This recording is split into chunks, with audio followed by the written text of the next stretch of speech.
Okay, here we go. Fourth video in the series. In the previous videos, we talked about Penn Bank and where, kind of what it looks like today.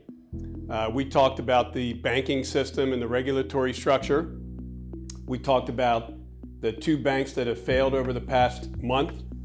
And so now we'll talk about Penn Bank again, a little bit more in detail. So, throughout the couple weeks following the collapse of those two banks, Secretary Janet Yellen, the Treasury Secretary, made a lot of good testimony on capital, some of it inconsistent, quite frankly, but she's doing the best that she can. And in some of that testimony, she said that she felt that the community bank system in America was safe and sound, strong and resilient, and she suggested that the banks in that space need to go tell their customers that they're safe and sound, strong and resilient. So this is now, I'm going to walk you through that, why I feel that we're safe and sound, strong and resilient. So remember in the last two videos ago, we talked about the regulatory structure and how they examine us on an annual basis. That safety and soundness exam. Remember the CAMELS rating. So the CAMELS rating, they'll put it up on the screen. It's for capital, asset quality, management, earnings, liquidity, and sensitivity to market risk. So let's go through them one at a time. So from a capital standpoint, look, this is the key to banking, right? You have to, because we're in the risk business. So everything that we do in essence, is simplified, getting deposits, making loans, managing people's money. But really what we're in the business of is managing risks, right? So on both sides of our balance sheet. So every bank has to have an amount of capital then there are capital ratios that are calculated, and the regulators have what they call well-capitalized limits for each one of those capital ratios. The capital ratios are, and I'm going to do a little cheat sheet. We have a Tier 1 leverage ratio. So the Tier 1 leverage ratio, the well-capitalized version from the regulators is 5%. But the higher the number, the better, right? So for Penn Bank, ours is just under 11%. It's 10.83. So we have a $250 million cushion in that particular ratio until we get down to well-capitalized levels, which would require us to go get some more capital.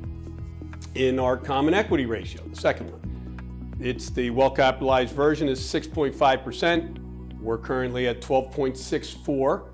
Got about $225 million in cushion on that capital ratio. On the Tier 1 capital ratio, the regulatory well-capitalized is 8%. We're at 12.64, about $170 million excess or cushion. And then in the one that's most important to me, the total risk-based capital ratio, the regulatory well-capitalized is 10%. We're a little over 13%, so we have about $116 million of cushion there. So in summary, in that capital adequacy part of the CAMELS component, this is me rating it by the way, I say that we're very well capitalized. Well beyond well capitalized, so we feel really good about that. So what's next? Asset quality. All right, so you may have seen me talk about this in the live stream that I did last Friday. So in 2022, if you look at our asset quality ratios, the number of delinquent loans that we had, or the number of loans that are on problem status, those numbers were all very low, historically low numbers. We didn't have any net charge-offs in 2022. So net charge-offs, if you charge a loan off or if you recover a loan, when we combine those two activities in 2022, we actually recovered more money than we charged off. But if we go back for 5 years and we look at the total amount of net charge-offs that we've had over 5 years. Now remember, this is on a $3 to $4 billion loan portfolio. We've had a combined over 5 years net charge-offs of $2 million. Now I'm not happy about that, right? I wish it was zero. But the fact of the matter is, if you're in the lending business, sometimes you take losses, but that's a really small number. So asset quality, I love our asset quality. I define it as pristine. So management. So how do we manage this company? Look, it's not all about me, right? I'm the person you see in most of the videos, but I've got a great team around me. I've got a chief revenue officer who runs really most of what the customers interact with. I've got a chief operating officer who manages all the things that the customers don't necessarily see, but allows us to do great customer service.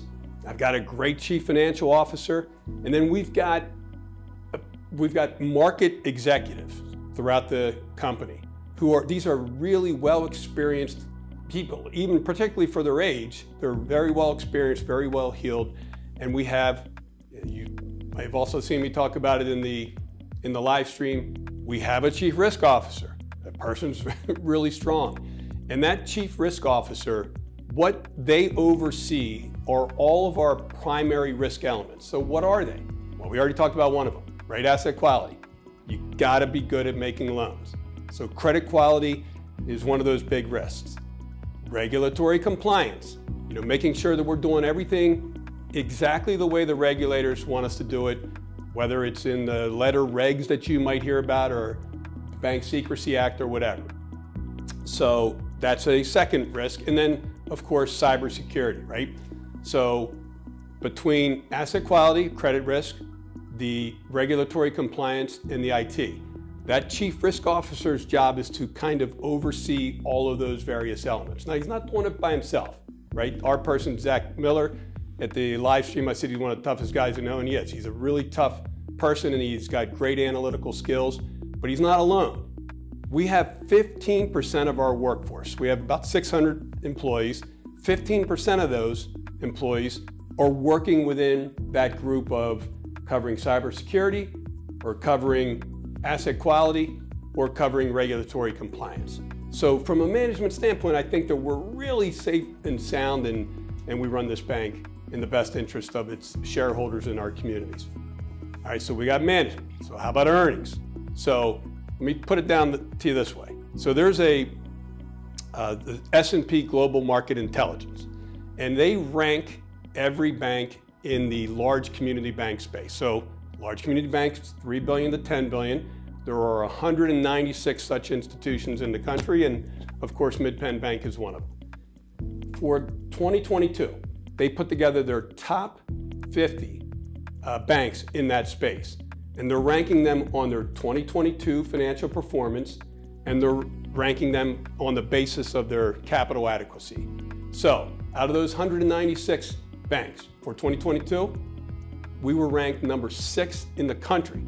Number 1 in Pennsylvania, number 6 in the country, and quite frankly, there weren't a lot of other large community banks in the Northeast that were even on the list.